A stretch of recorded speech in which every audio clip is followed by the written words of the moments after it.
I'm also security, so can you keep your heckles kind?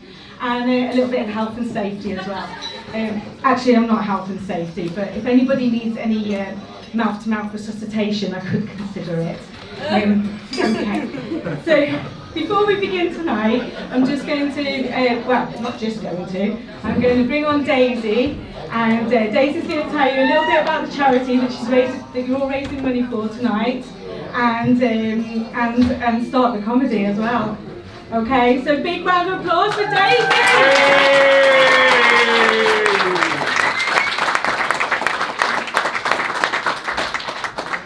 Hello everyone.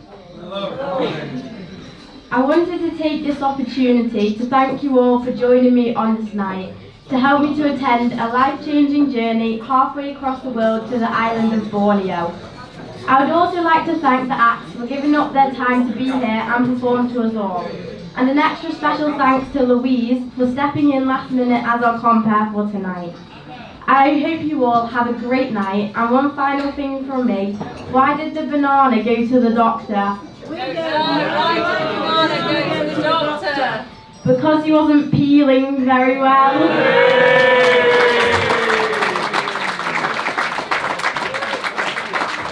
Now, we have to follow that, so that's tough. Okay. I'm going home after that. So as I said, if you could be kind to us, some of us are new to comedy. I would say virgins, but you'll see that some of them aren't. So let me tell you a little bit about myself. I've got issues. Oh God, can you see them? Yeah, so I've got daddy issues and attachment issues and neurodiversity issues. So what that actually means is that I can overshare, talk too much, or sometimes I talk, but I can't say certain words. Like neurodiversity, if it's a big word, I've got to take it slow. But then there's like little words that I can't say. And do you know what? You all look really friendly and supportive. So I'm going to try this little word for you, but I do have trouble saying it. So I'm just gonna have a little breathe and just try and say this word for you. Be supportive. Okay. No. Never say it. Can't say it, won't say it, never say it. Yeah, so I'm from Liverpool. I just needed to say that I'd understand if some of you can't understand me. I live in Liverpool, but I'm from Birmingham, so I can empathise with the difference of the accent. So I will talk very slowly and loudly for you, okay? So a little bit more about me. I love dogs, and I've got dogs. I've got Basset hounds. And if you don't know what a Basset hound looks like, it's true. Owners do look like their dogs. We look a little bit tired, and we've got little legs. And we look like we've got a body that looks like couldn't run. But we can, and I'd catch you. I'm a little bit fast. Yeah, so I've got a family of Basset hounds. I've got Mom, and she's got her son, daughter, and now grandson. But I did have Snoop Dogg, the dad, and he was just amazing. But unfortunately, he died. I know, bringing it down. I know, bringing it down. I'm so sorry. He died of cancer. And you know, he never drank or smoked in his life. So I'd like to say Happy New Year, because it's 1st of February and we've gone through January, and they say it's 31 days, but they did an actual specific test, and it is actually 105 days, so that's why it feels really, really long. And I heard that the best way to keep up your resolutions for the whole year is not actually to give things up, but to add habits. So I've started smoking. Let me tell you, it's horrible. But I'm no quitter. So the other thing with my Basset hounds, I like to perform with the, I don't perform with them. That's weird, isn't it? I go to dog shows and I go to crufts. Yeah. But the feedback from the judges is the same every year. You've got to come in with a dog. So judgy. So, we've got a group of comedians tonight for you, and the first one up is, he's going to give you lots of, I'm going to read it out loud. As I said, I've got neurodiversity issues and I'm dyslexic, and I did say, I can host, I know I've got loads of cards. I can't do that because I've got a disability. So yeah, I've got loads of those. And I said, I can host, I can do it. I've done pantos. Oh no, you haven't. I'll do this. And I said, all the comments, can you please send in your intro so I can introduce you? And they started to send them to me because they're all very good. And then I realised that because of my dyslexia, I can't actually read out loud. But I'll have a go. Okay, so our opening act tonight, to regale us with some many, many trials and tribulations of parenting, which will probably strike a chord with many of you, bring a big warm welcome for Chris Roach.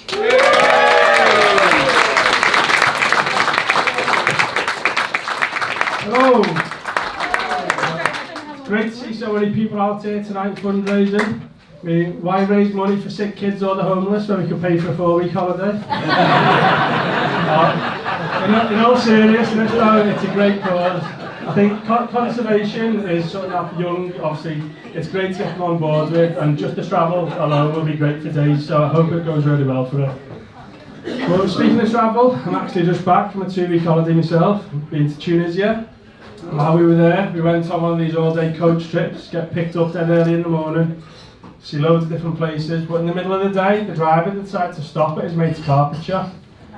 And I was like, what's the fucking point in that? Like, have you ever been coming back from Aldi, and in the departures lounge you see someone rocking through with a 6-foot rug on the shoulder? So I'm pretty sure the only people to have ever bought a rug while they've been away are Kate and Jerry McCann.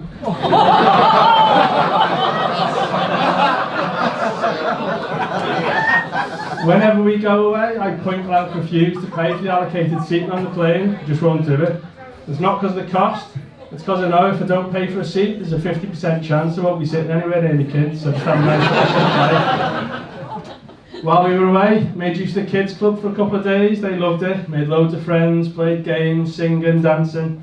On one of the days, my eldest came out and she's going, rappy, rappy, rappy-do, rappy-do. My youngest came out, didn't quite grasp the lyrics, spent the rest of the day going around the pool area going, pedo, pedo, pedo, pedo, pedo, pedo. The worst thing is, there was more than a couple of guilty looking faces around that pool. Do you know, there's no better indicator that you may have overindulged on the all-inclusive than coming back from Aldi, taking your kids to soft play and getting wedged in between 2 foam rollers. I had one pushing me one side, one pulling the other, eventually popped out. It's embarrassing. But speaking of embarrassing soft play stories, I'll tell you about my first ever visit to a soft play as an adult. This was before I had kids of my own. I'm not a nonce. I was down in Birmingham for the weekend looking after my niece for a couple of hours. Took her to soft play, Saturday afternoon, to absolutely chock her. Managed to find the table, she took her shoes off, she's like, come on Uncle Chris, follow me. So by the time I've got mine off, she's halfway up to the top level, I clamber up after her. Get to the top, she's on the slide, she's whizzed down, so I sit down, come down the slide. And as I'm coming down here, I look down and I've ripped my kecks. Now, I'm not talking about a little rip here, this is a full-on front to back gusset buster. And now I find myself sitting in the ball pit of all places, thinking, what the fuck am I going to do? So the only thing I can think of doing is for the next 45 minutes, dragging myself around like a dog, wiping its arse on the floor. The whole time, just waiting to hear a horrified shout from below, there's a pedo with his balls out in the soft play. But anyway, having kids is the best thing in the world, honestly it is. It's just a shame being a parent, so fucking shit. You get lulled into a false sense of security before you have your own. You might have your mate's kids for a few hours, or niece or nephew for a night, all goes well, hand them back to the parents, and you're thinking, that was alright there. I went alright, I think I'm ready, let's have kids. It's only then you realise that's what kids do, so Yours might stay out for a night or two. Whoever's had them, hands them back like, oh, pearl of angels, no bother at all. It's like the moment you step foot back into your house, you step across the threshold, and a little switch goes in the brain. Dickhead mode activated. You start arguing, they're fighting constantly, don't listen to a word you say, little fuckers. Like, my eldest, she's a headstrong character, she's feisty, like, she knows what she wants, and more often than not, she'll do whatever she can to try and make sure she gets it. Like, she's going to be a leader when she grows up. The problem we've got is we don't know if she'll be the leader of a country or the leader of a prison gang. You've really got to watch what kids come out with as well these days. Like, last year, my mum had laser eye surgery. I sat my 2 girls down, I said, listen, Nanny's had an operation on her eye, so she's not going to be feeling too good. My youngest comes over, rubs me on the back, says, don't worry, Daddy, if Nanny dies, we've got another one, it doesn't matter anyway.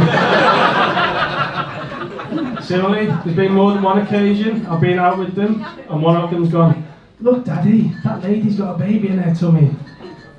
She hasn't.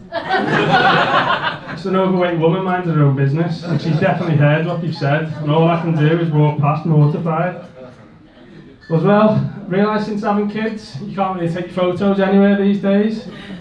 Like, I was at my daughter's sports day last year, she's doing the relay race, tried to get a video of her doing it, straight away teacher comes over, sorry Dad, no photography. I was like, alright, sorry.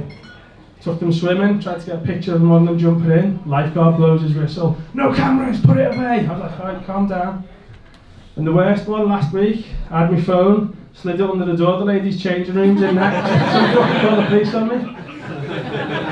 But anyway, I'll leave you with a bit of a more serious side to it now. Like, say we've got 2 kids, always wanted to have 3. Well, because of a few issues we've had, we've been looking into fostering, like doing all the research on it, like filled all the forms out and everything. And the last thing we need to do now is just decide which one of our girls we're going to give up. But anyway, that's all from me. Thank you.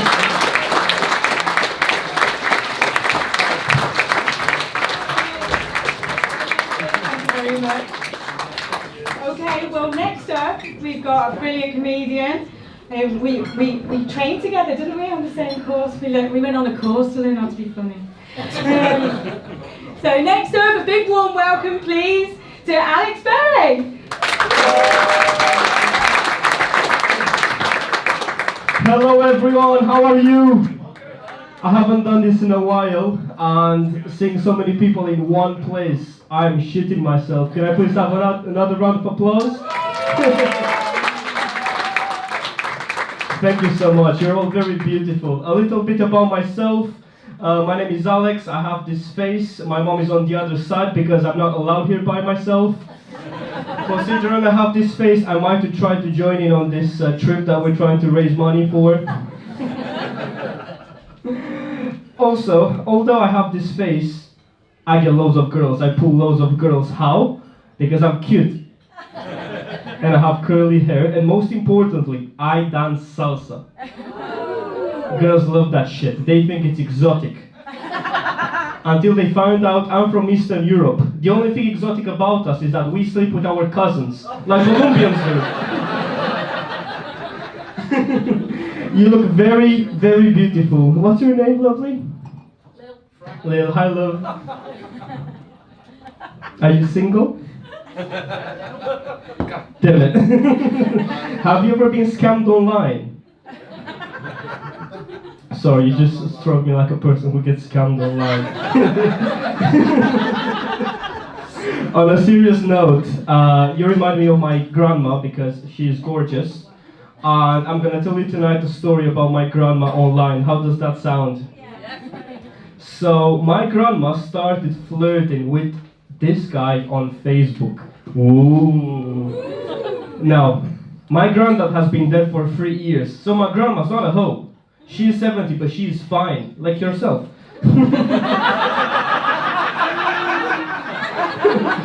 I'm so sorry, all jokes.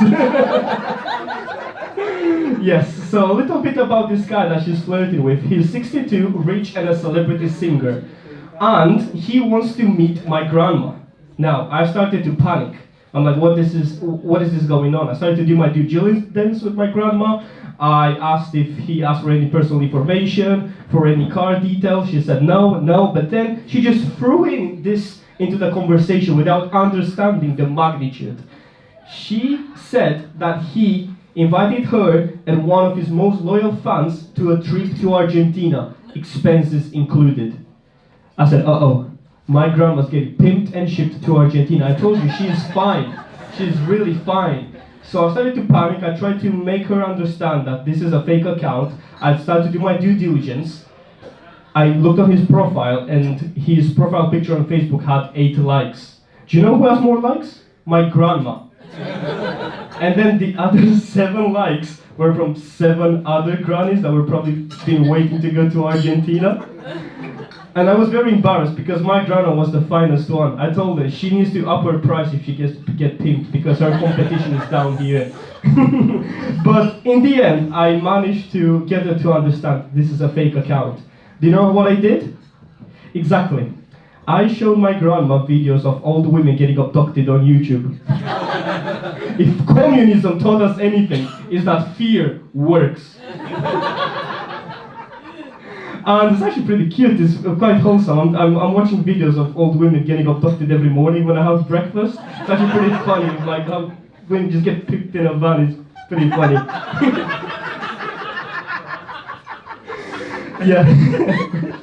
But, so one very important thing, my grandma has been talking to this guy for a year. After she understood and she blocked him, she was pretty sad because she was in a really bad place. My grandma did not go to church anymore. All her friends were bad influences. She was not going out clubbing. She was in a bad place. But then this guy came into her life, and he was treating her very nicely. He was asking about her day. He was asking what she was up to. He was asking if she had anything to eat. How wholesome, right? How wholesome. No! This is Loverboy. In Romania, we learned this in year 7, module 1.2, how to be a pimp. What the fuck? But then, after this guy came into her life, she was thriving. She started going to church again. She started going out with her friends. I don't know what you old people do, feed pigeons, come to stand-up comedy events, I don't know. But the moral of the story is that my grandma is thriving because of a scam. So I'm gonna leave you with this. From time to time, please reach out to your old ones. Ask them about their day. Ask them what they are up to. Ask them if they had anything to eat. That will make their day. Otherwise, they might get pimped and shipped to Argentina. I was Alex, thank you. If you enjoyed me, I was Alex. Please follow me on Instagram, Alex in Stand Up. And if you haven't enjoyed me, I will kidnap your granny. Thank you. Thanks, Alex. Maybe you need to come and ask me how my day's gone and what I've eaten. Okay. Up next, time for the Royal Rumble match. Introducing the entrant, number 1, weighing in. Oh, hang on, this is the wrong one. Sorry, this is some arsehole called Ryan Gretton.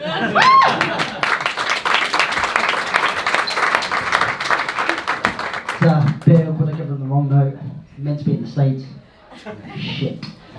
Oh well, okay. It's good to be here. All for a good cause, of course. Although, I will be honest, tad bit jealous. I want to go and play with the monkeys. But yeah, the orangutans, they're idiots, aren't they? Listen, I love them, but go down the zoo and watch them. The other great apes said they are just that big, strong, fierce. Have you seen the orangutan? He ain't that easy. What is that? I tell you what, that's me on the way to work in the morning, that's what that is. What are you doing? Finishing work though, different story. Ryan, before you go, could you no? We love the animals. Me and my missus, we're members of Chester Zoo. We go quite regularly. And one of the animals we love to look for is the tiger. Well, it's orange. Where does it hide? It's never there. You stand there, nose pressed against the glass. You know, you expect to see a big ball of orange fur. Nothing. You know, like, where is it? There, you know, it's a log. I just imagine there's some two tigers at the back of the enclosure. What are you laughing at, Terry? Terry the tiger. What are you laughing at, Tez? That idiot thinks I'm alive! But they do make me laugh though, animals, you know, be a tiger crouching along the jungle. And like, some bird in a tree. How did you find me? Well, you're bright fucking blue, mate. Nah, I'm a leaf. Shut the fuck up. But the penguins as well. Well, you know why they waddle? It's really cold in Antarctica, isn't it? I can't feel my flippers! I just want to go and see Polly in South Africa. Because that's bothered me. How did they end up there? I'll tell you how. He didn't stop and ask for directions, did he? You know, now we're thousands of miles away from where we need to be. Well done, you. But it's the giraffes I feel sorry for in the cold. Well, where are they going to get a scarf long enough? And it's not like they can knit one, is it? And even if they do get one, where are they going to wear it? Up or down? But we've got a cat ourselves. Little ginger fucker, like that, little fat fucker. And he ruins our life. He's about that big. And he's like, come on father, it's bedtime. I'm a fully grown man and I'm getting bossed about by a 5-kilo cat. You know, what the hell is that?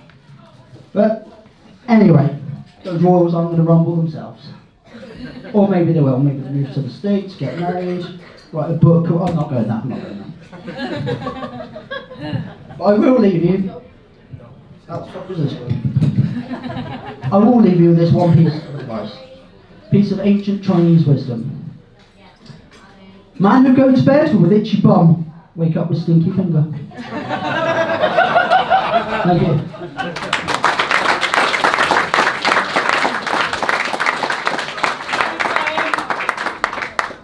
Okay, so our next act, she's actually given me an introduction, so I'm going to try and read out loud. Okay.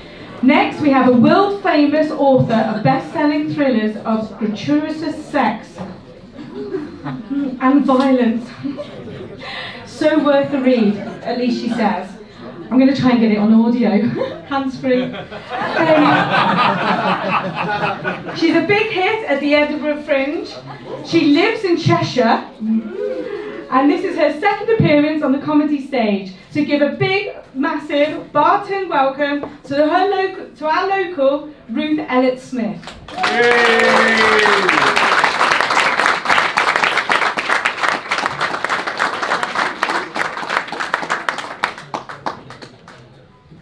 Well, hello, Barton. Hello. Barnton. Yeah. My name is Ruth Elliott-Smith. And it is spelt with 2 L's, 2 T's, and a hyphen. Double-barreled. Ruth the accountant. Like the shotgun, not the accountant. No, my friends call me Ruth, and everybody else calls me that posh bitch. I live in Sandy Way, Natch. We're quite posh there, but we're not as posh as Hertford or Knutsford. Ooh. But we have ring doorbells there, but we don't use them for security. We don't use them to see who's at the door. No, we use our ring doorbells to see whose horse is shitting on our driveway.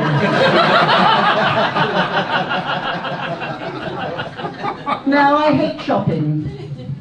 The only shop you'll get me to willingly is Waitrose. Well, it's nice in Waitrose, isn't it? Nice shop. But I'm not allowed to shop there because I spend too much money. So my husband sits me in the cafe with a latte, almond croissant, and off he goes to peruse the store, comes back moaning about the prices, and that's the last I see of Waitrose. His favourite store is Asda. Boom. And when he takes me to Asda, he buys me the pensioner meal deal. A bowl of soup, a bread roll, and a cup of tea for £1. Bloody cheapskate. And one day I rebelled. I said, I don't want this pensioner meal deal anymore. I want the full English breakfast. And the assistant said, sorry love, breakfast finishes at 11, but I can do you brunch. I said, oh, what's brunch? She said, it's breakfast with chips.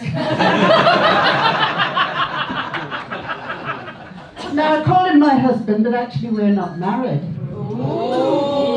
So really he's my lover. Now I know you young folk don't like to hear us old folk talk about sex. You don't like to think of us having sex. But we do. And we're bloody good at it. Well, let's face it, we've had years more practice than you. And now we're good, and we're bloody quick. And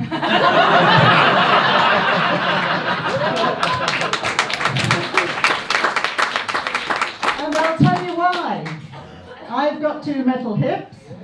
He's got 2 metal knees. We don't need lube. We use WD-40.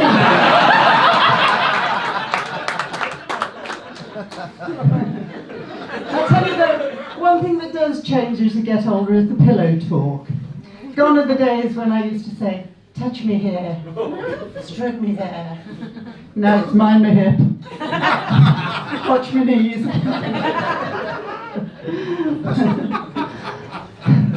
It was his birthday actually, last week. And I said to him, I know, I'll buy you I'm getting tripped up here.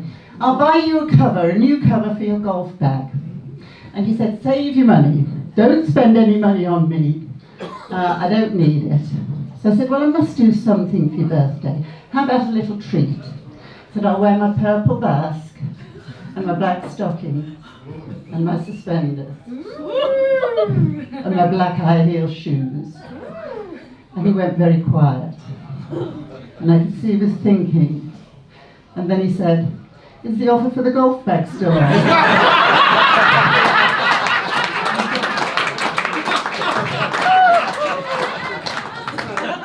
Now, Bill can get very offended by things like that. You know. Are you going to put on a little show for him and do a slut drop and everything? That's so funny. You think I can't do the slut drop? I can do the slut drop, but I do need a hand with the slut get back up again.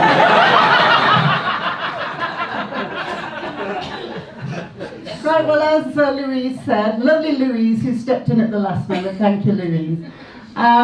She said that this was just my second comedy gig, and that's right. The first one I did was in Liverpool, and Liverpool, as you know, is a great seafaring city.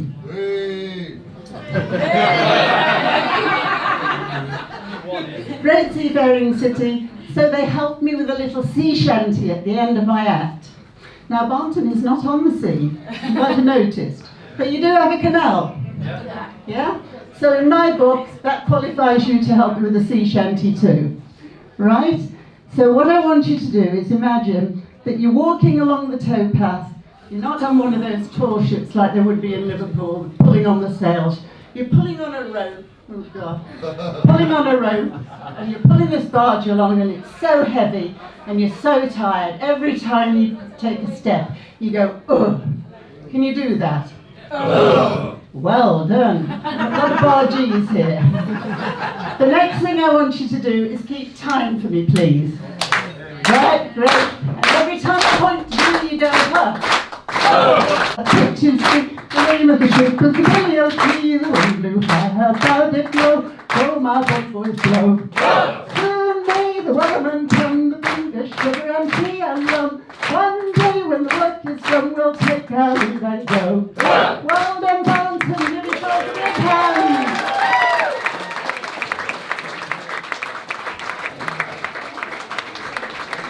Thanks very much, Ruth. Amazing. So next, we've got Tom. And by day, he's a clinical I can't say big words. By day, he's a clinical hypnotherapist. Hypnotherapist! Oh God! He just did that to me then. Did you see that? He hypnotised me. By day, he's a clinical hypnotherapist. By night, he's a clinical hypnotherapist. He doesn't work. Tom Phillips!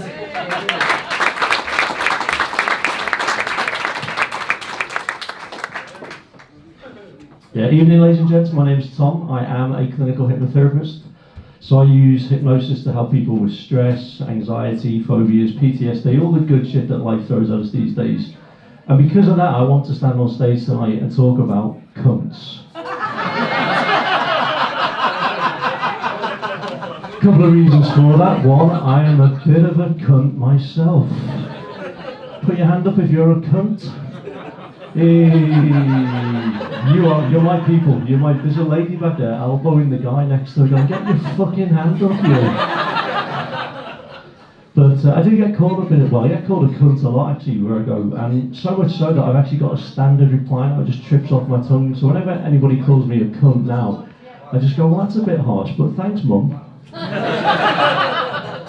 The only reason I like to talk about cunts is before I was a clinical hypnotherapist, I spent many years in the pharmaceutical industry selling drugs, and I spent many years selling to gynecologists. So, you know, although it's been a while, it's about 17 years since I did that, I still recognise a cunt when I see one. So looking out tonight, I am in fucking heaven. Yeah? But I thought I'd share a few stories with you about some of my clients. So a lady came to see me. She was a big girl. She wanted hypnosis for weight loss. She sat down and she started to cry straight away. She went, I'm so fat, I hate myself. I said, come on, you're bigger than that. She then proceeded to spend about 20 minutes giving me this tale of woe of how she got into the state that she was in. And I said, look, I'm going to have to stop you, okay, because you are going to have to take responsibility for the condition that you're in right now. She said, what do you mean? I said, well, you blamed everybody and everything by yourself for the shape that you're in. I said, you even tried to blame your washing machine in the kitchen. You said it was shrinking your clothes. I think if you're going to blame anything in your kitchen, you should be blaming the fridge. And I said, look, you know, are you serious about this? Because even with hypnosis, weight loss is a challenge, right? And it takes some serious lifestyle changes. And she said, yeah, I'm desperate, I'll do anything. I said, that's the spirit. Chins up. And a woman come to see me with a really unusual phobia. So she was absolutely terrified of anything to do with the Backstreet Boys. On reflection, I probably shouldn't have said, tell me why. I had a guy came to see me in a really unusual sexual perversion. Okay, so the only way he could get any gratification was by basically dipping his testicles in glitter and then teabagging his partner, alright? Now, is there anybody in the audience who doesn't know what teabagging is? No? Nobody knows, okay? That ruins that joke then. Normally somebody goes, I don't know what it is, and I go, well come on, I'll demonstrate. Okay. So I had to research... Thank you. It's a whole panto audience participation in this minute. Well, if you'd like to come up, I'll demonstrate. So I had to research this. I mean, not the teabagging. Yeah, I knew what that was because I'm Catholic and I was an altar boy. But the whole glitter bit was new to me, so I did the research, and I kid you not, one of the funniest things I found out when I did the research, and this is true, you can Google it yourself, there is a female equivalent of teabagging. It's called a flappuccino. Seriously, Google it.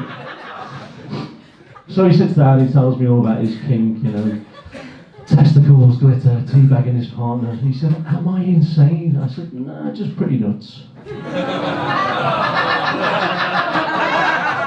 can groan. Somebody once heckled me and went, that's a terrible dad joke. I said, if you're telling your kids jokes like that, I think you're a terrible dad.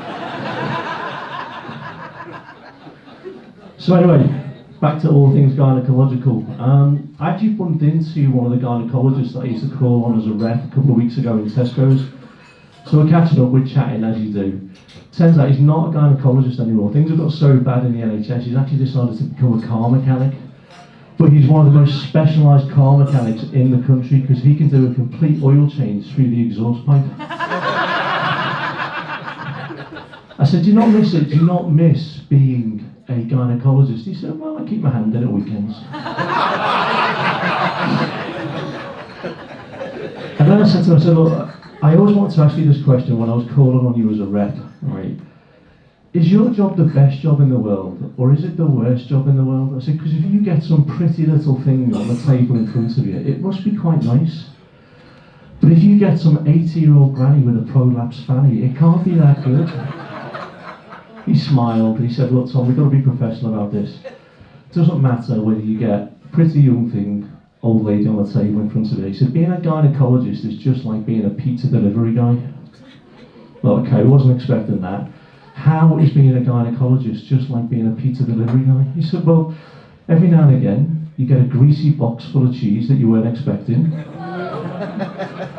Oh, you think that's bad? Why do you So occasionally you have to cut through more of a crust than you want to. He said, but gynaecologist, pizza delivery guy, you get to smell it all day long, but you can't eat it. So I'm going to leave you with this thought, ladies and gents. If you get home tonight, and for whatever reason, your partner decides to give you a flappuccino, there was no hypnosis involved, and you're fucking welcome.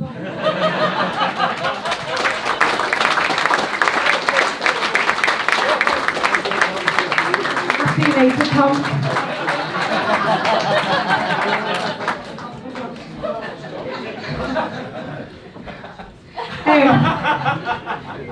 So next we've got Pete Burns, or as ladies like to call him, oh, you in the bushes! So yes, Pete Burns, like Pete Burns, you know, dead or alive. This one's alive. And our Pete, he's been doing stand-up comedy now for a while, and he's doing it full time.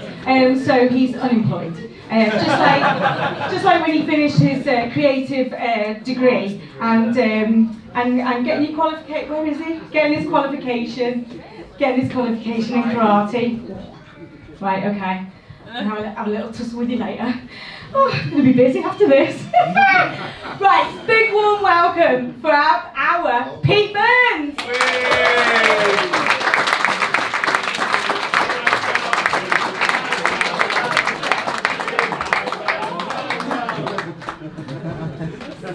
You've changed.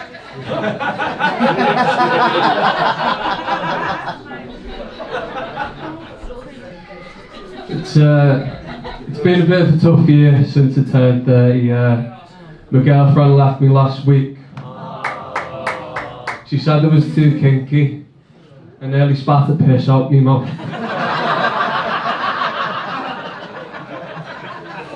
But honest to God, she was a scruff, she was worse than me. I'd come home from a night out, 3 AM, go to have a piss in the kitchen sink and there'd be dirty dishes and this, and I tell you what. And we tried to spice things up a little bit, you know, in the bedroom, so we bought this video about foreplay. And skip past all the boring bits at the beginning, but it was no good. And the next week, I went back to the same smutty DVD shop, and I said to him, knock on the door, and I said, have you got that DVD about how to make love with the tiny penis? And he said, it's not in yet. I said, yeah, that's the one. But I am out dating again. I am out dating again. I've been dating now for the sex. But I've been looking after myself. That's how it is when you're single again. Been looking after myself, been eating properly. You know the difference between a chickpea and a kidney bean is? Didn't pay £60 to have a kidney bean on my face.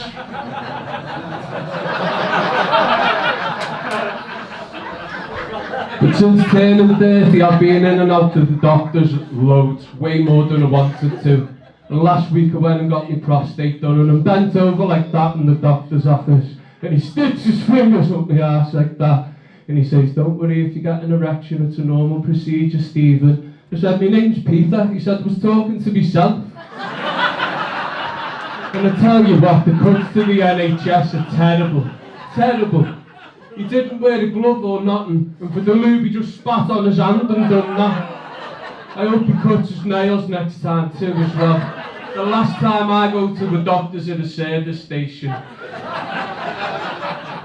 It's bad though, I'm telling you, the medical industry at the minute. You see, my uncle was struck off the medical register recently for sleeping with his patients. It's a real shame, he was a great vet. He also picked up a lifetime ban for from Chester Zoo as well. Worst thing that could have happened to him. Everyone always said he had the heart of a lion, but we didn't know where he got it from.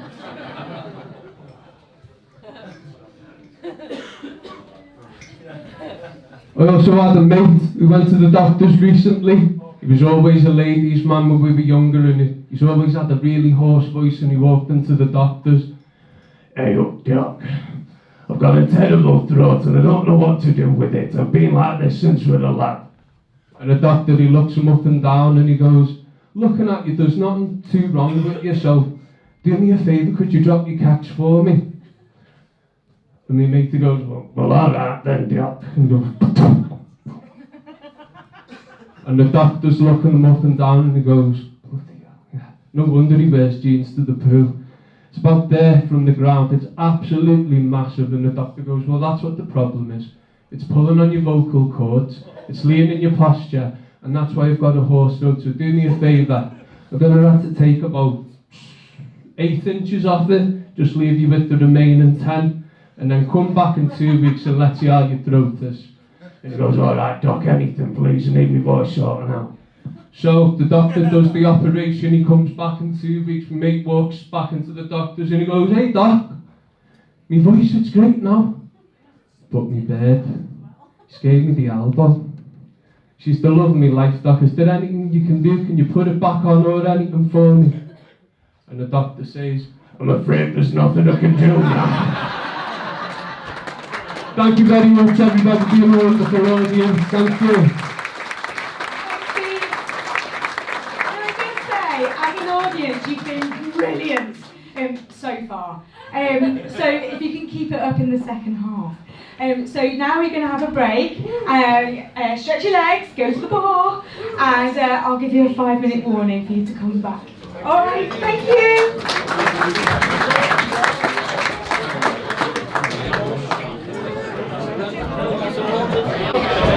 Hello, hello, hello. Can you still hear me? Bit of an old one, but yeah. You can hear me in the back? Good. So, as I said, a lot of us met on a comedy course. We went on a course to learn how to be funny. And I've actually had a lot of drama lessons to learn how to be funny. Paid a lot of money. And private tuition. And my drama teacher said, you're really funny!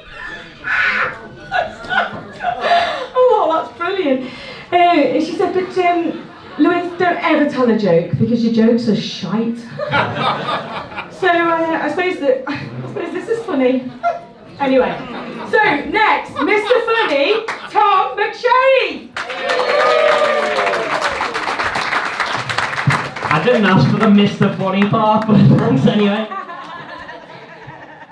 Right, you might have noticed that I'm dressed like a bellend. But I knew there was kids here, so I wasn't able to wear my gimp suit. I remember the audience once said to me, I look like I perform unsolicited magic tricks on kids in the park. Said, I beg your pardon, I only shag animals.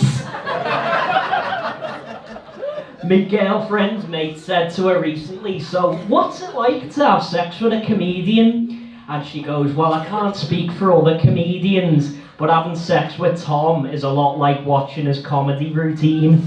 You'll feel very uncomfortable for most of the duration. And if you're lucky, it'll only last 5 minutes. 5 minutes is coincidentally how long it took me to fail my driving test this week.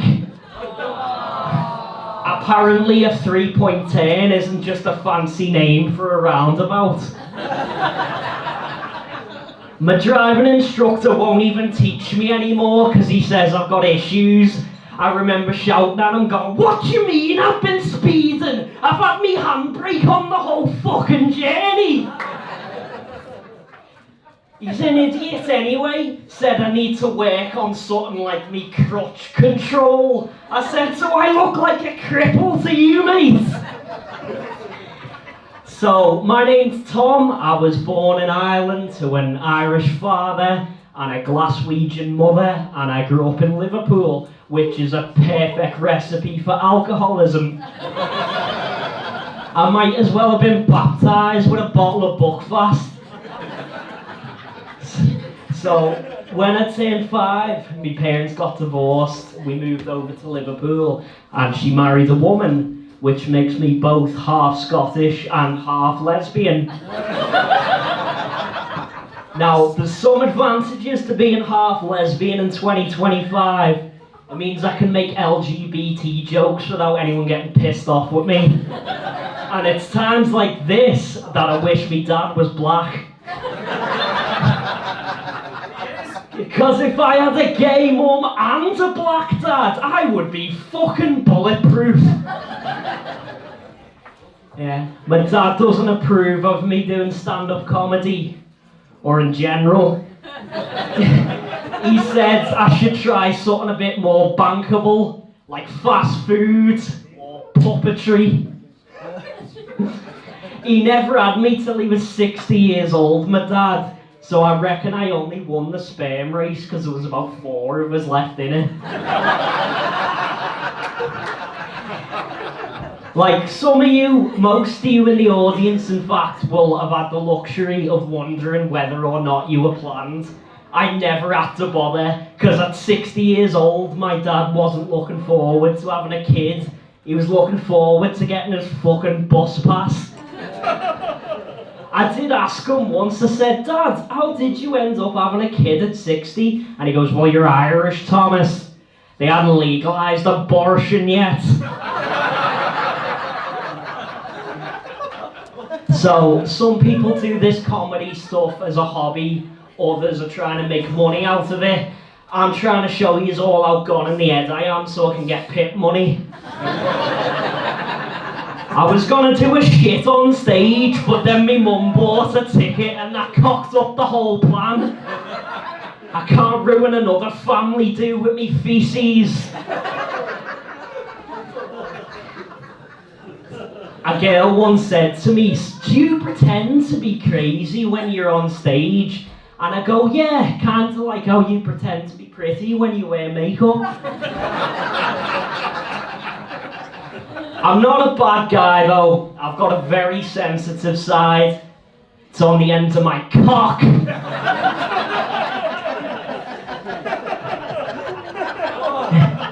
Women actually find me very charming. Just the other day a work colleague said I reminded her of James Bond if he was skint and had a drug problem. My girlfriend even started calling me 007. 0 brains, 0 ambition, and 7 months since she's had an orgasm. I ask a lot of comedians for advice, and they all say the same thing. Find your voice, find your voice. It's all about finding your voice. But I think after a year of playing to empty pubs, I've got a better chance of finding Madeleine McCann. Do you know the thing about like kids who go missing though? It's not as bad. They can use technology to show you what they look like years after. And it's very optimistic too. Because I think if I'd spent the last 5 years in some psychopath's basement, I wouldn't be looking so good. But sometimes these kids are better looking than they were when they got abducted. I wonder if any of the parents ever look at the CGI version of their kids and they're like, Little Johnny's really come into his own since he got kidnapped. Maybe we shouldn't have made such a palaver about it. Right, I hope you've enjoyed. Have I done 5 minutes? Yeah? 4. Alright, okay. So, is there any Americans in the room? See, Americans get loads of shit because of Trump and all that, but I actually like Americans for one reason. If someone breaks into your house in America, you can shoot them dead. Now, in this country, you can't shoot them. You can't even have sex with them. Believe me, I've tried. The judge said you can't rape somebody in self-defense.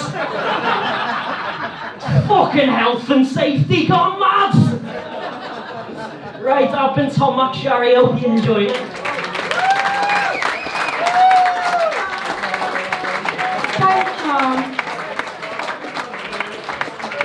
I called you Mr. Funny because you were Mr. Funny.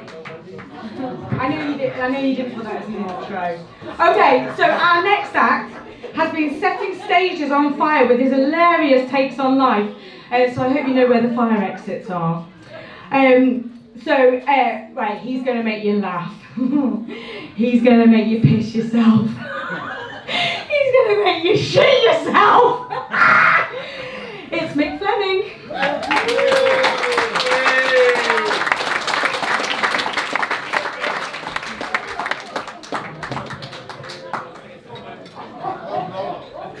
Before, when I come back from the toilet, there was 2 ladies at the front, and I stood there and they went, "Oh, thank you very much, you're such a gentleman, yeah? You're not going to fucking think it by the time I finish this, believe me." Males between 50 and 60, put your hands up please. Quite a few. Did you know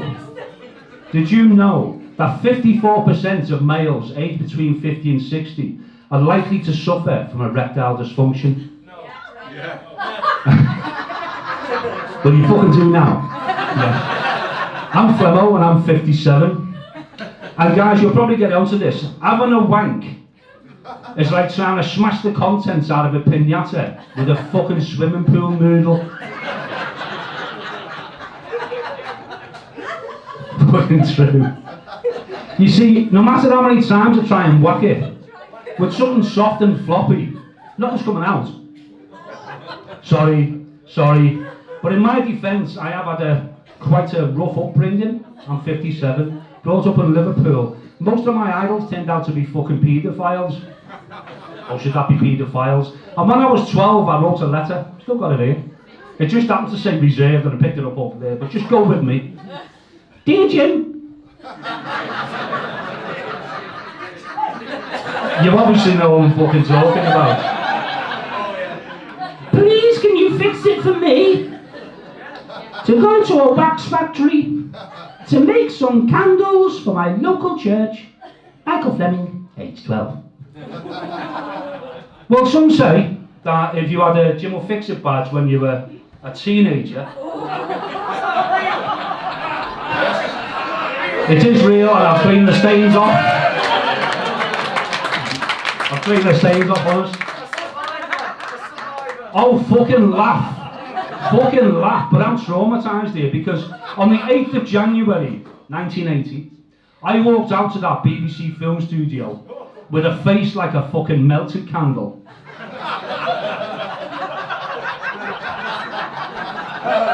It's not funny. Fucking bukkake at the age of 12. I told you. Anyway, back to my fucking sad life. I put my foot in it, I say the wrong things at times. I'm even known to be sociably awkward. For example, my doctor told me recently that there is a cure for erectile dysfunction. Check this out. It's about losing weight, eating healthy, and exercising. So I said to the wife, put the fucking donuts down and go to the gym.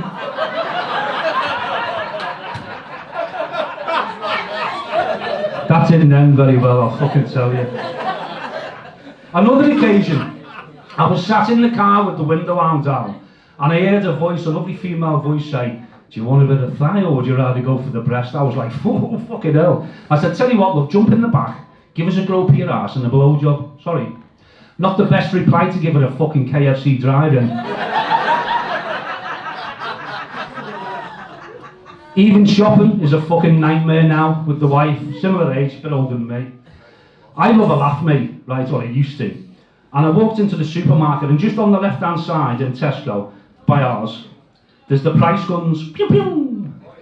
She took that to be a fucking starting pistol and disappeared in a fucking cloud of dust. Now I'm like a lost kid walking around the supermarket like, bing bong. Just go with it. I'm shit at impression, so all the voices I'm going to do are the fucking same. Can the parents of Michael Fleming please come to customer service desk, please? Parents of Michael Fleming, customer service desk, thank you. The security guard stood behind that stupid fucking lectern thing, sees it on CCTV, checking out the dates on the milk in the fucking dairy aisle, which is right over the other end of the store.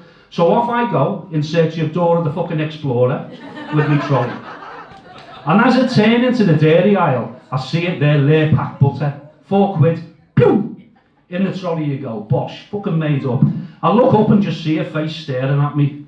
And I'm like, oh shit, it's like pulling the pin on a fucking wife grenade.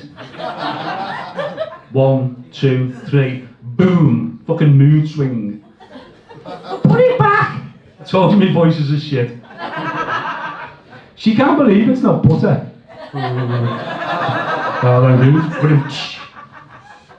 She goes, fucking put it over there, but my darling, it is the fruit of the gods, it is layer-pack spread. Can't put a better bit of butter on your knife.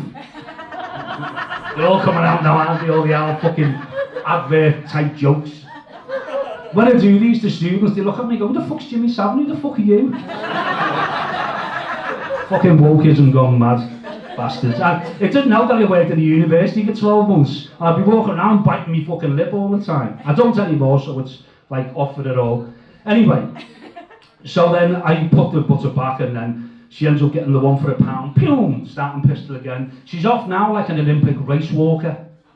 And I thought to myself, how the fuck did you describe? How do you describe that walk? So, ladies of a particular age, probably most in here. I'm being offensive now, aren't I? I don't give a fuck.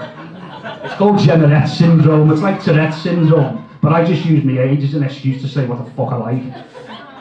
Anyhow, so women of a particular age, do you know, like, even tonight when you're laughing, or you sneeze, or you cough, and you piss yourself, or you shit yourself, or you fart, so that, while you're walking fast, with a pair of fucking jeggings on. So off she goes, down to homeware. We fucking went past that hour before. So she's at homeware now, the candle section, may the Lord have mercy on my fucking soul.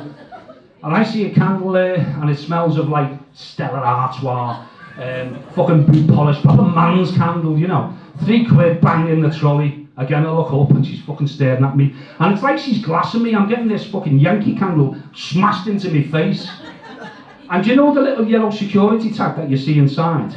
Yeah? Fucking hits me right there on the nose, so I've got blood dripping down my face, down my shirt and onto the floor. Bing bong! Clean up on homeware, please. Clean up on homeware. Fucking psychopath. Anyway, now fucking Greta Thunberg, she wants to go and get some recycled toilet roll. Do you know that stuff? It's like waxy tracing paper. Yeah? I call it Rambo, because it doesn't take shit off no one. In fact, wiping your ass is like trying to decorate the outside of a chocolate cake. But who remembers using printed press newspaper? Oh yeah. Yeah? Do you still use it now? No. Yeah. I was wondering what the print was on the back of your ass. So printed pieces of paper strung up by the toilet system. So when I was growing up, it was actually, this is recycling, so the Greta Thunberg thing, it was used to wrap up my dad's fish supper. So when I wiped my ass, I smelled like the back of a fucking Grimsby fish trawler. Right, so finally from me, a bit of audience participation. I know you're all sat down, I'd ask you, can you just stand up please, carefully? Can you stand up? Come on, fucking stand up, lazy bastards. Put your hands out in front of you like that. and hit them together. Keep going. Fucking hell, a standing ovation. Wow, thank you very much. I've been Nick Fleming.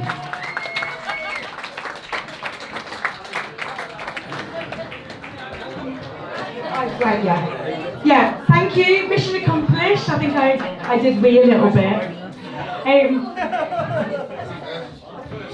So our next act, after seeing a comedy course advertised and applying, to his surprise, he really enjoyed it. And since then, he has been performing at open mic nights ever since.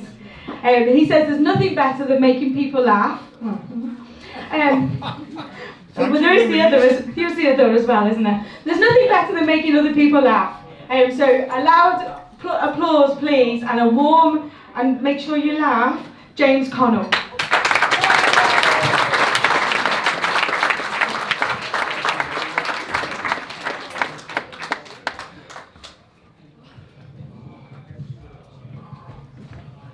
Alright, Tamworth is it Barnes? Where are we? I forgot where we are. Barnton. I've never been to Barnton before, but we should be here. Hello, Barnton. I did find out something when I came here from the bar staff, and that the Barnton girls never ever perform reverse cowgirl when they're having sex. I said, why not? And he said, well, they don't like to turn their backs on family.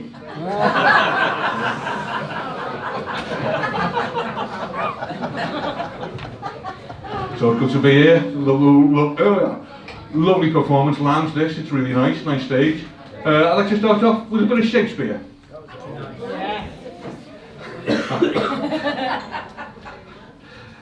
Balcony scene, Romeo and Juliet. Oh, Mality, Mality, Mality, Mality. I like to get the formalities out of the way early on. I think it's for the best, don't you?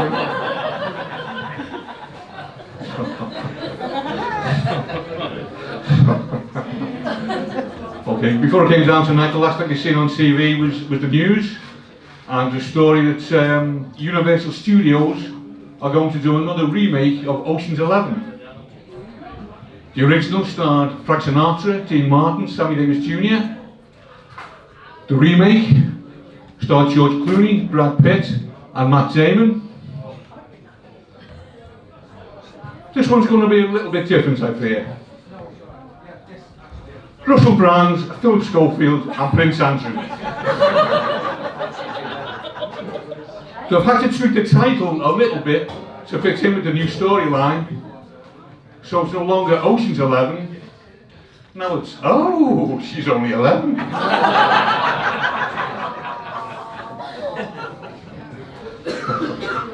I'm glad the nights have started getting warmer now. Cold weather's awful, isn't it? I remember last year when it hit the minus temperatures, -6. She said to me, so you fancy going away somewhere warm? And I said, that's a great idea. I like the sound of that. So I booked a week in Marbella. Had a great time. T-shirts, shorts, sandals all week long. Got back home and she wasn't talking to me. Apparently, she wanted to come with me. But she got her own back. She went away for a week in the sun as well, didn't she? And I didn't mind.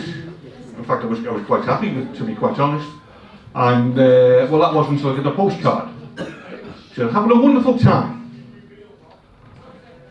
Isn't sex so much more enjoyable when you're on holiday? And P.S. so much better without you. I just thought she was on her own. And when she got back, she was full of attitude. It's a good job her finger wasn't loaded, it was all this. She said, this isn't right. Spending our time away from each other. She said, and so your fault. I said, my fault? I said, what have I done? She said, well, you're always out of a daytime playing golf. You're always out of an evening with the lads drinking. Saturdays, home and away, you're at the match. I only get to see her on a Sunday. She said, that's got to stop. It's got to stop. I said, whoa. I said, calm down. I said, you're beginning to sound like my ex-wife. She said, I didn't know you'd been married before me. I said, I haven't.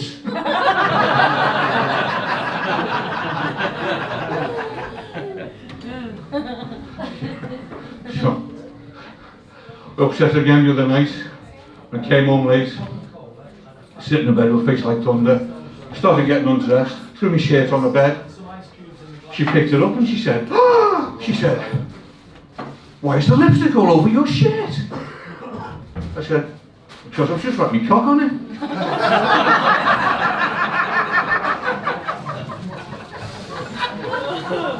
So, anyway, decided to try and make things up with her. I said, come on, we'll go out. So she said, all right then, but I'm bringing my sister with me. And I said, that's okay, I don't mind. In fact, I quite like her sister.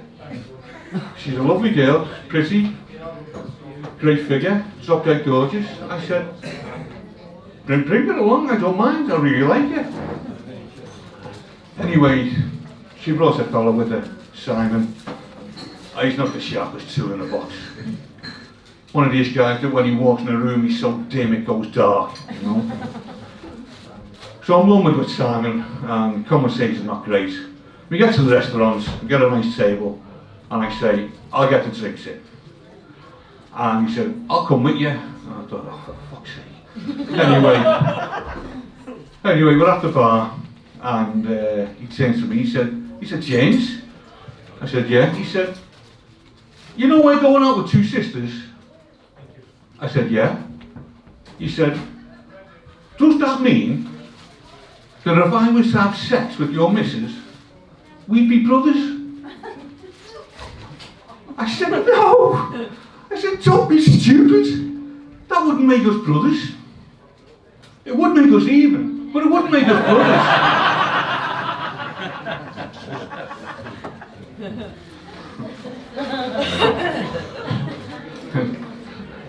Anyway, it's, all that's come to stop actually, because I was diagnosed with prostate cancer a few years ago, and the drugs I'm on keep me alive, but one of the side effects is I'm erectile dysfunctionist. Still, at least I'm alive, and so there's no hard feelings there.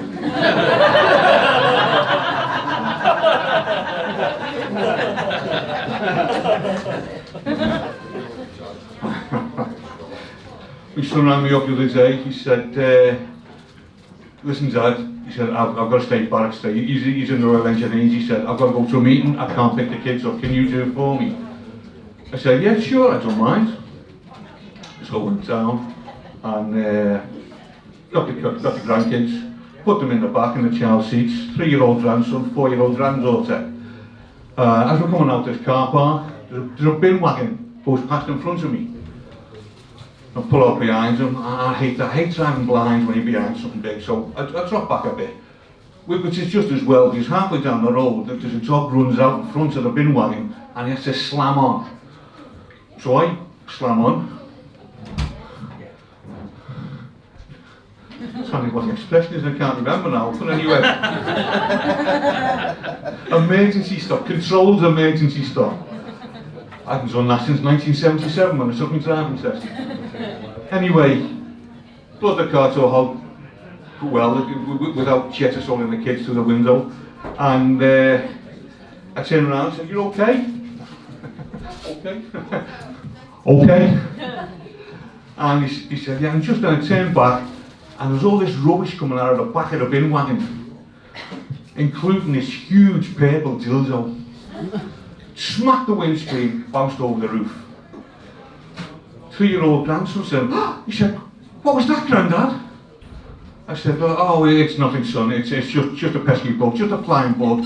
It's gone into the windscreen, it's gone over the roof, it's gone now." And he said, "Oh, okay, Grandad." And I thought, oh, that's all right. But my 4-year-old granddaughter was sitting on the other side, wanting a clear view of everything. And she said, "Gosh, Grandad, it's a wonder it could fly with the size of that cock."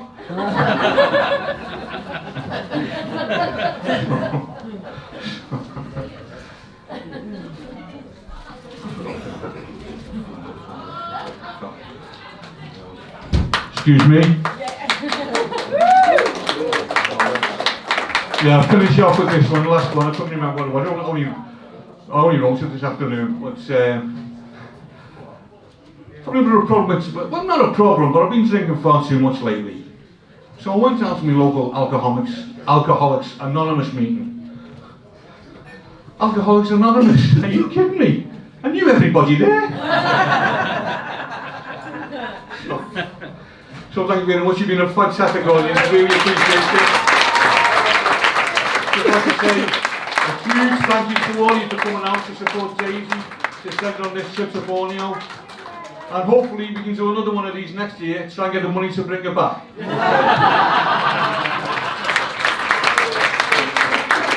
Thanks, James. Brilliant. Now, the next act. I've heard him crying in the toilets. So I think he's having a midlife crisis, hence trying comedy. So we give him a warm, cosy laughter hug and start clapping from the front to the back, to the back, to the front. Start clapping and cheering for Daz Diamond! Thank you. Thank you. So, well, a quick question before I get started. Does anyone here not know what cranking is, or about cranking? No? A couple of blank faces, a couple of hands going up. So I'm just going to take some out of my set, but cranking is the combination of crying whilst wanking. It's usually carried out by like 40-odd-year-old single lonely men, and often done in the shower because it helps to wash away the tears and the shame, apparently. Anyway, good evening, my name is Gaz Diamond, and I'm not going to beat around the bush. You're not going to be too surprised to find out that I am a 40-odd-year-old single lonely man.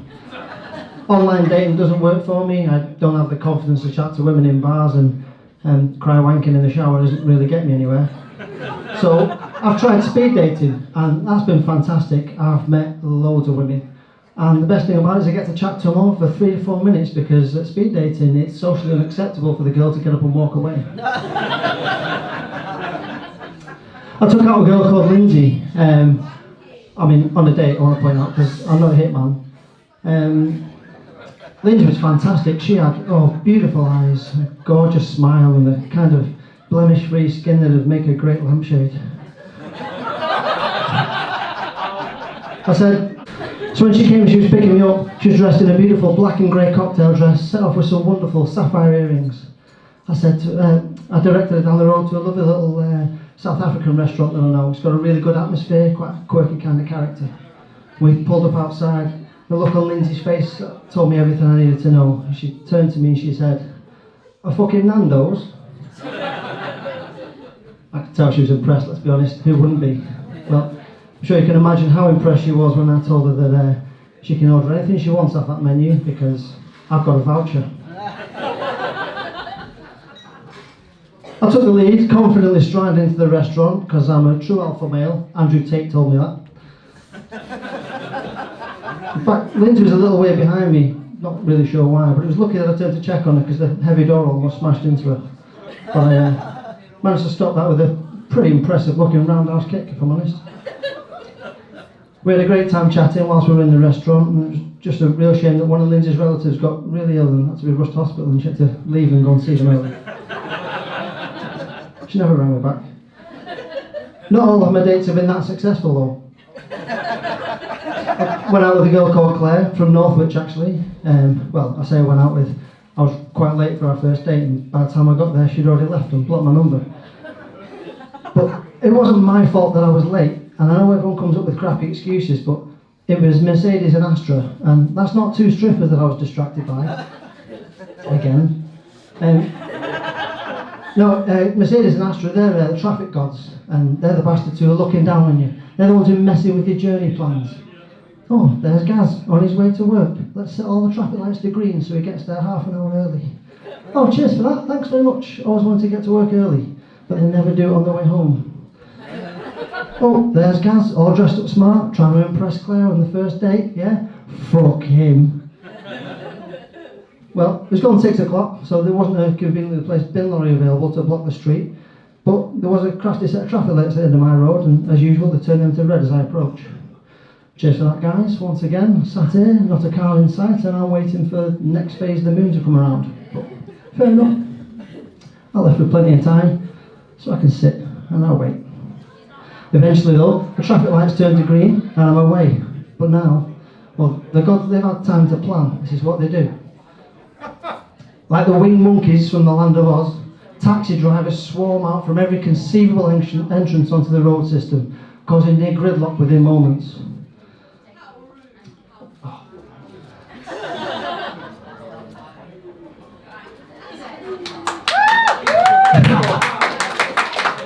Once again though, it's not a problem because I've left with plenty of time. So I can just sit and I can wait. So I do. And the traffic lights in front turn from green to red and red to green, and we don't move anywhere. And the clock's ticking on and it's getting late. As it happens, the gods, they're just like bullies. If you ignore them, if you don't react, they get bored and they move on to someone else. So I don't react. Eventually the gods get bored and they move on to someone else. I can see they're now blocking a blue lighted ambulance about 200 yards behind me. So I pull in without indicating. Partly because I don't want to alert the gods to my plan, and partly because I'm driving an Audi and it's optional. I pull into the right turn lane and cut past the traffic, heading towards the traffic lights. The lights are on green at the moment, but the gods have noticed. They're turning them to red. It's too late, I've gone through. I've outsmarted them. The road ahead's surprisingly clear. And Claire, I'm on my way. This is where the gods lose their shit. This is where they bring out their final and their most potent weapon. Like Satan unleashing his demons from the bowels of hell, the gods deploy the Honda Jazz. 3 of them. No amount of planning can get past 3 Honda Jazzes. Just a quick question, are there any Honda Jazz drivers in this room tonight by any chance? No? That's probably because they're still stuck in traffic that they're causing. Braking for imaginary turn-ins, indicating non-existent traffic lights, and blocking other road users in a way that's just going to get them a really good American football contract.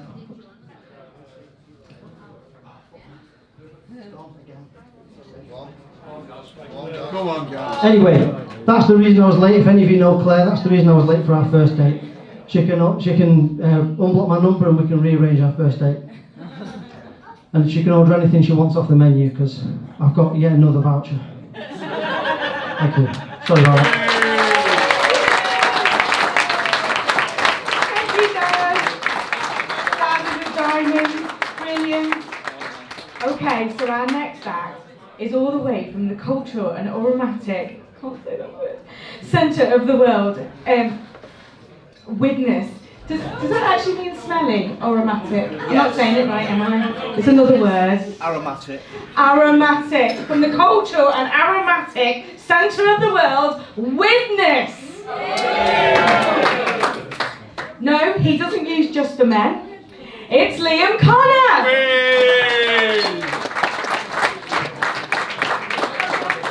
Oh, we're doing alright? You're having a good time, yeah? Tell your faces. So, when I was very first asked to perform tonight on this charity night, I jumped at the chance. Not for any kind of altruistic or selfless act or anything like that, I just love performing. I mean, as soon as the fridge door opens and the light comes on, I'm there and dancing away, you know what I mean?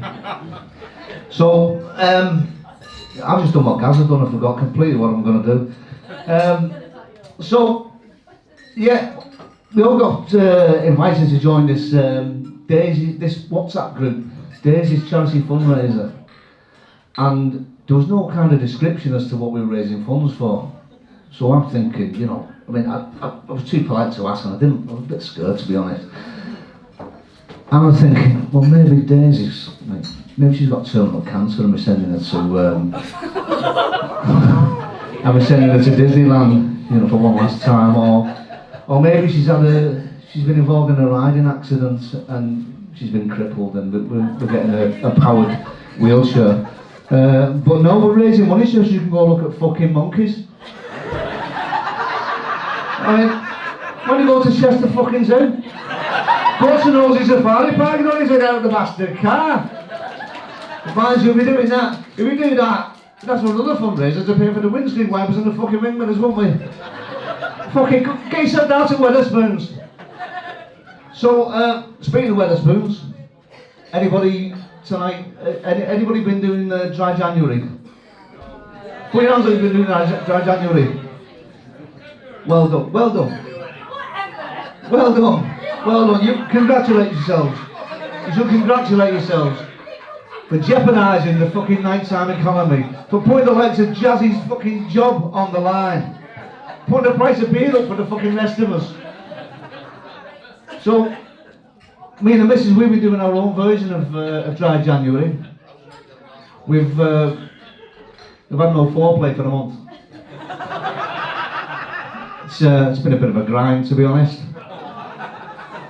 But yeah, it's Dry January. It's like one of these kind of New Year's resolution things. And I did my own New Year's resolution. I thought I'd go to the gym. And it started off okay, but after a couple of days, couple of sessions, it went a bit downhill. Because I noticed there was a little hole in my trainer. So I put my finger in it. Anyway, she's banned me from her classes now. So, I'm having a look around at this place, and it reminds me, me and Mrs. C, we've just joined a social club. We only called in on the off chance, and we end up being members now. But the clientele, they're getting on a bit, you know what I mean? They've lived their life, and fuck it, they're all old bastards. The place stinks of piss and fucking Raljets. It's fucking horrid. And then every Mondays, it's karaoke night on a Monday, and they have a themed night every now and again. And this particular night, it was over Christmas time, and they had the Stars in Their Eyes, where you can come dressed up as whoever song you're gonna fucking murder. So initially it started off okay, and there was a fella that looked like you, James. Good looking fella, was he? No, he's got no winners in your house. And he's got a big white beard and a check shirt on, and he gets up singing Carol of the County, you know, a bit of a Kenny Rogers. And then some other fella gets up, he's all dressed in black and gives us a Johnny Cash number. And then this one gets up, and she's dressed from head to toe in leopard skin. Leopard print even, not skin, that'd be fucking bizarre, wouldn't it? And this spiky wig, and I thought that's the worst fucking Rod Stewart I've ever seen.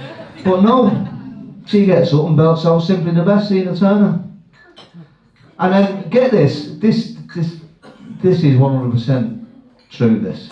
A lot of what we say is just embellished, but this is 100% true, this.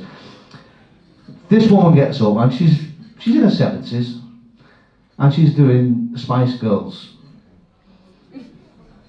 And she's dressed as Baby Spice. So she's got this lovely blonde hair, plaits. She's got this little tight top on with the prunes hanging up the top. She's got this little tiny skirt on and tights full of fucking varicose veins. She's reeking of HRT and vaginal dryness. So she belts a song out, and at the end, Ruth made mention of this earlier, at the end, she does a slut drop. And does anyone know what a slut drop is? No? No? You're watching. You ready?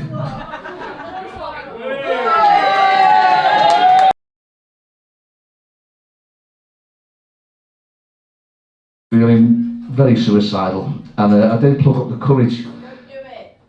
Well, I'm still here, aren't I? So I plucked up the courage to speak to Samaritans, and like a lot of these kind of call centres, they've all been outsourced, and this has been outsourced to the Middle East. So I'm on the phone. I said, I'm feeling very suicidal, and he said, well, you like it flying planes? Cheers, I believe, Colin. Thanks very much. Thanks, Liam. Brilliant. Are you enjoying yourselves? Are you? Oh God, that doesn't sound very good. Are you enjoying yourselves? I've done panto. Okay. Well, this next act, he wants to let you know that he is new to stand-up.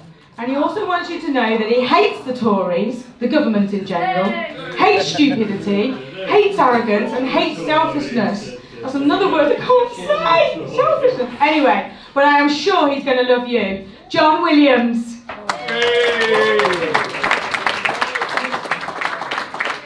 Keep coming, keep coming, keep coming!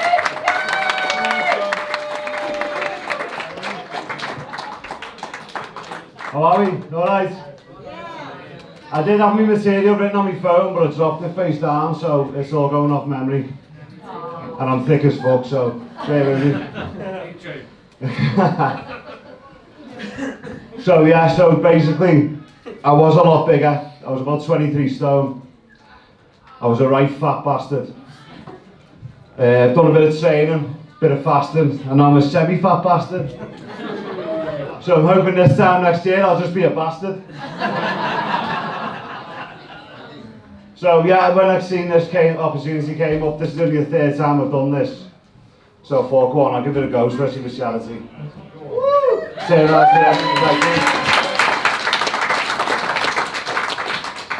to me missus and said, oh, get a 5-minute slot here.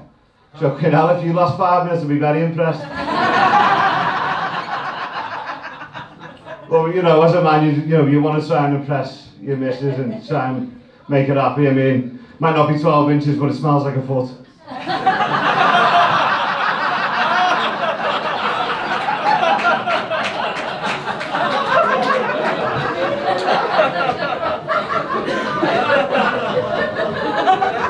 I'm glad you laughed and you didn't go, oh. What she likes to do to me, she likes to hide, and we've gone out, so I'm coming home from work. She likes to hide. So she'll come through the door, she'll go, rah! And jump out at me, fucking shit myself I do, fall back. She knows my family got a history of heart conditions. And you shouldn't have told about that life insurance policy. Well, we went to Amsterdam at Christmas, the pair of us. When I was younger, when I was in school, I used to have a good smoke. Packed it in when I grew up, especially when I had my son. And I thought, you know what, I'm going to have one, come on. Got our bags in, went to the coffee shop, sat down, met this couple, we were chatting. I started smoking it like it's a ciggy. And it's probably one of the strongest ones I've ever had in my life. All of a sudden, I have this real dire need for the shit. I've got stomach cramps, which is probably similar to period pain. I'm guessing. It was painful. Probably wasn't, I know, I can hear the go. There's probably nowhere near the same pain. But it's man pain, so it's times 10. And then you come back here, and you fart in the wrong company, and you could be going to jail. And you look at the leaders, we got stuck with Starmer now, who in my eyes is just blue Labour. It's just the Tories 2.0 in my eyes. They haven't done anything. And then before that we had Boris Johnson. I mean, you know, a fella with that much money, you think he'd be able to afford a brush. And we had COVID, so we had to deal with him and COVID at the same time. How we're all still here is beyond me. But there was a few things that made me laugh with COVID, and it was the masks. And when some people got inventive with the masks, it had me in stitches. Honestly, I saw people using plastic bottles, sponges. I saw a couple using sanitary towels as face masks. That was a Saints period. But seriously, what I do to a lot of them, I just throw a lot of them in jail. The crimes they've done is unbelievable. But what I would do is put it on Channel 4 as a documentary. And we'd all love to watch that. Day 14 and Boris Johnson still hasn't had his dinner. Now you know the kids in school feel, you fat bastard. It'd be good to see if Matt Hancock's SAS training helps him when he's putting the cell with big birds. Well listen, I'm going to leave you with this now because I fucking forgot the rest of it. Live your life, enjoy yourself, it's only short. Keep the ones you love close, and have a good night. Thank you very much.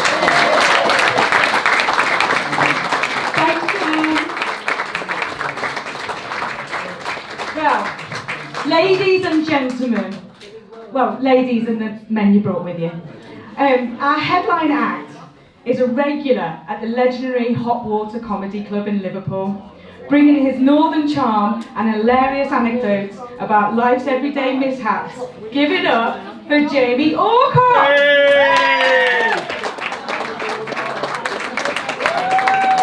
Thanks, sweetheart.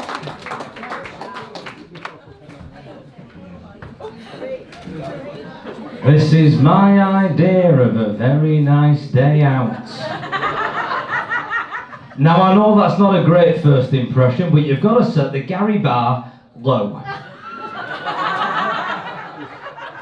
Probably thinking why I'm wearing this, I didn't know what to wear tonight, so I thought I'd just dress up.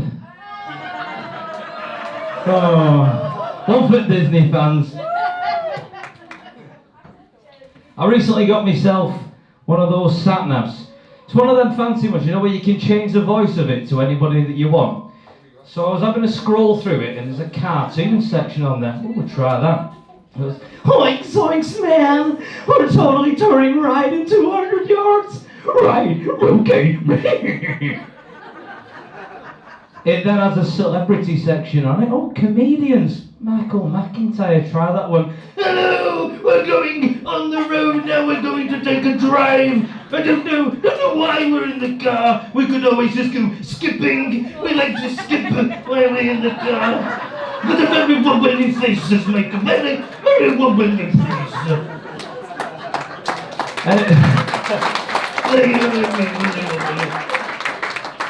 And if you don't know where you want to go to start your journey, you just spin the wheel!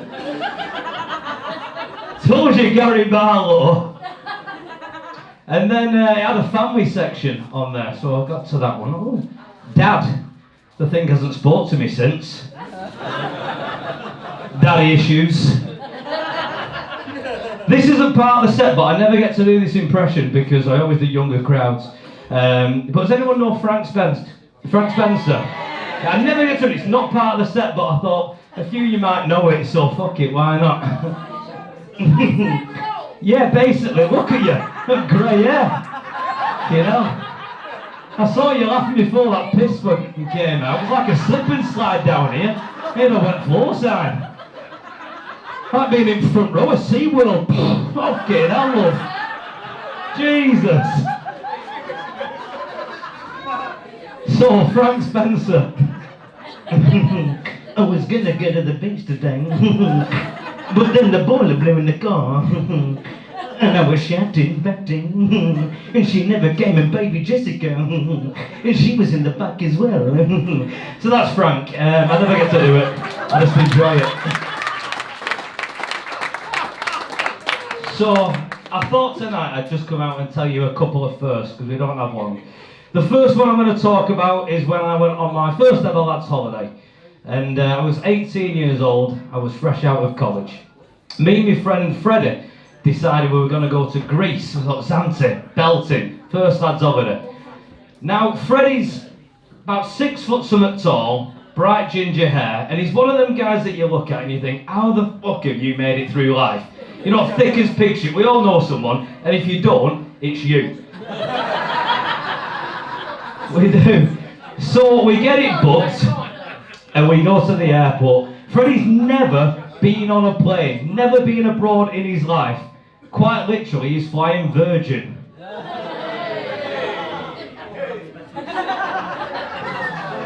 Freddie's that thick that his mum made me look after the passports because he's the type of kid that would go over there, lose it and end up in the Greek embassy for 3 days.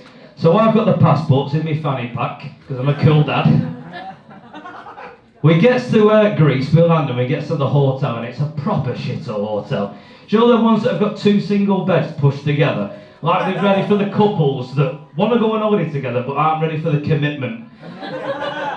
Push them together. And they give you them paper thin napkin sheets because they think it's warm over here. But you've had the aircon on all night and you fucking bastard freezing it morning. Where's my fucking 12 tog? throw it on floor, but I can use it if I need it. Fucking napkin, morning. Lovely, listen to it, yeah. So, we gets there, and Freddie runs into the bathroom as soon as he arrives. And he's making a right raucous. Freddie, what's up, mate? He went, oh, my stomach, mate, it's in absolutely bits. But why, what's up? He went, well, we've come abroad, haven't we? I've got that deli belly. Like, Freddie, you've got to eat something before you get the shits. Freddie's that thick, he thought just by coming abroad, he was going to shit himself. So he comes out the bathroom and we start getting ready for the night out. So I'm in the shower and the steam's building up. But then there's also this smell that's maturing in the bathroom. So I turn into a police sniffer dog now. I'm looking for the source of this smell. And as I'm looking around, I see the sign above the toilet. It says, please only flush paper towels in the toilet. Then I see it. Freddie had read that sign, and Freddie shat in the bin. Staring up at me like, flush me! I don't belong here, flush me! So that was my first ever lads holiday, with shit in the bin. The second story I'm going to tell you before I leave you is about the time I lost my virginity. You cheer now, but you can tell it must have been bad because it's in my comedy set. So, I was 16 years old and I was at a dance competition in Blackpool. Clearly not competing, look at me. There are a few confused dance competition. I was working there and I started cracking on with this girl. She was 18 years old. Lovely, beautiful girl, had all the hair, all hairsprayed up, bouffants, skin complexion of a Terry's chocolate orange before you unwrap it. Gorgeous she was. But at 18 you could tell she'd experienced things because she had the eyes of a 44-year-old divorcee. So, we're cracking on, having a great time. We decide we're going to go out into Blackpool for a night out. Now, I thought of this, I'm only 16, so I brought my brother's ID with me. And I don't know why, because the fact that I could ring the drinks menu in Blackpool showed them I was old enough to be there. We goes into the club, we're cracking on, we're having a great time. It turns out that we're staying at the same hotel. Not only at the same hotel, we're on the same floor as each other. Right? Not only are we on the same floor as each other, she's only staying 3 doors down from me. She comes into my room, and we start doing the deed. My first ever time, I'm following her lead. We get about halfway through, minute 20 seconds or something.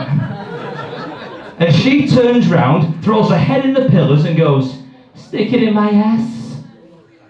You what? Stick it in my ass. So, being the gentleman I am, I stuck it in her ass. I wrapped up, I'm not an animal. So we're doing the deed, and as I finish and pull out, a nugget of poo fell onto the bed. So I said, excuse me, you've just done a poo. She said, you what? I said, you've just done a poo.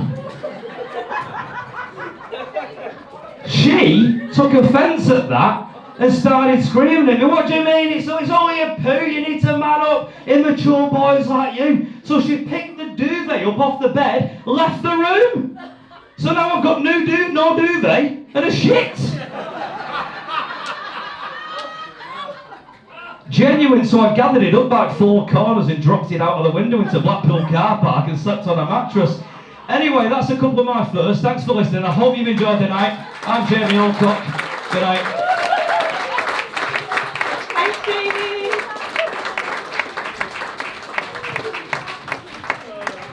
I just want to say a big thank you for everybody that came tonight. Thank you for coming and bringing your energy and laughing with us and having fun.